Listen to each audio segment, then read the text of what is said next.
വന്യജീവി ആക്രമണം തടയാൻ സർക്കാർ അംഗീകാരം നൽകിയ കരട് ബില്ല് മലയോര മേഖലയ്ക്ക് ആശ്വാസമെന്ന കേരള കർഷക സംഘം. ഡീൻ കുര്യാക്കോസ് എം പി കേന്ദ്ര വനനിയമം പറഞ്ഞ് ജനങ്ങളെ തെറ്റിദ്ധരിപ്പിക്കുകയാണ് എന്നും നേതാക്കൾ കുറ്റപ്പെടുത്തി.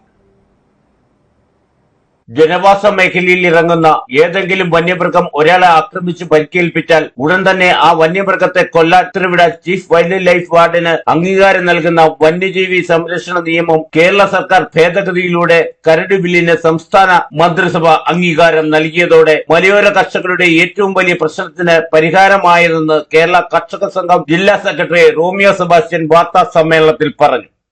പീരുമേട്ടിലെ കടുവയെ കൊന്നത് ഈ നിയമം അനുസരിച്ചാണ്, കേന്ദ്ര നിയമം അനുസരിച്ചാണ്. 11(1)A 11(1)B 2 നിയമങ്ങൾക്കനുസരിച്ച് കേന്ദ്ര നിയമം അനുസരിച്ച് ഇതിനെ കൊല്ലാം. അദ്ദേഹത്തിന്റെ പ്രസ്താവനയാണ്. എത്ര നിരുത്തരവാദപരമായ ഒരു പ്രസ്താവനയാണെന്ന് നോക്കണം. ഇന്ത്യയിൽ ഒരിടത്തും കൊല്ലാൻ പറ്റുന്നില്ല ആർക്കും. ഇന്ത്യ മുഴുവൻ പ്രതിഷേധം നടന്നുകൊണ്ടിരിക്കുകയാണ് ഈ കാര്യത്തിൽ. ഈ കേന്ദ്ര നിയമം ഭേദഗതി ചെയ്യണമെന്ന് ഇന്ത്യൻ പാർലമെന്റിൽ ശബ്ദം ഉയർത്തേണ്ട ആളാണ് MP. ആ MP ഇവിടെ ഒന്ന് പത്രസമ്മേളനം നടത്തി വിശദീകരിക്കുകയാണ്. നിലവിലുള്ള കേന്ദ്ര നിയമത്തിന് ഒരു കുഴപ്പമില്ല, അതിന് പ്രകാരം കേരളത്തിലെ ഗവൺമെന്റ് ഇതിനെ കൊല്ലാത്തതാണ് പ്രശ്നം എന്നാണ് അദ്ദേഹത്തിന്റെ ഒരു പ്രസ്താവന. എത്ര സങ്കുചിതമായ ഒരു പ്രസ്താവനയാണ്. യഥാർത്ഥ പീരുമേട്ടിൽ കടുവയെ കൊന്നെന്ന് പറഞ്ഞാൽ അത് സ്വയരക്ഷയ്ക്ക് വേണ്ടിയിട്ട് ഒരു അതിനുണ്ടായിട്ടുണ്ട്. സ്വയരക്ഷയ്ക്ക് വേണ്ടിയിട്ടുള്ള നിയമം അനുസരിച്ച് നമുക്ക് നമ്മുടെ നാട്ടിലെ വന്യമൃഗങ്ങളെ മുഴുവൻ നേരിടാൻ പറ്റുമോ? നമ്മൾ ആരെങ്കിലും തോക്കുമായിട്ടാണോ നടക്കുന്നത്? അത്രയെങ്കിലും ഒരു കോമൺ സെൻസ് ഒരു സ്റ്റേറ്റ്മെന്റിനകത്ത് പ്രകടിപ്പിക്കണ്ടേ?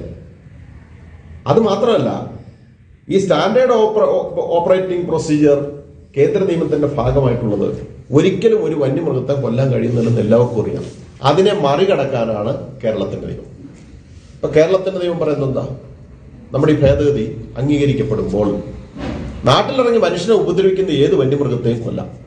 ഭരണഘടനയുടെ കൺകറന്റ് ലിസ്റ്റിൽ ഉൾപ്പെട്ട വിഷയമായതിനാൽ മന്ത്രിസഭ അംഗീകരിച്ച ബില്ല് ഗവർണർ മുഖാന്തരം രാഷ്ട്രപതിയുടെ അംഗീകാരത്തിനായി. ഈ വിഷയത്തിൽ ഇന്ത്യയിൽ ആദ്യമായി കേന്ദ്ര നിയമത്തിൽ ഭേദഗതി വരുത്തുന്നതിനുള്ള ബില്ല് അവതരിപ്പിച്ച സംസ്ഥാനം കേരളമാണ്. എന്നിരിക്കെ നിലവിൽ കേന്ദ്ര നിയമത്തിന്റെ സെക്ഷൻ 11(1)A-യും 11(1)B-യും അനുസരിച്ച് വന്യമൃഗങ്ങളെ കൊല്ലാൻ ചീഫ് വൈൽഡ് ലൈഫ് വാർഡിന് അധികാരമുണ്ടെന്ന് പ്രചരിപ്പിക്കുകയാണ് MP ഡീൻ കുര്യാക്കോസ്. LDF-നെ എതിർക്കുന്നതിനു വേണ്ടി അജ്ഞത അലങ്കാരമാക്കുകയാണ് MP.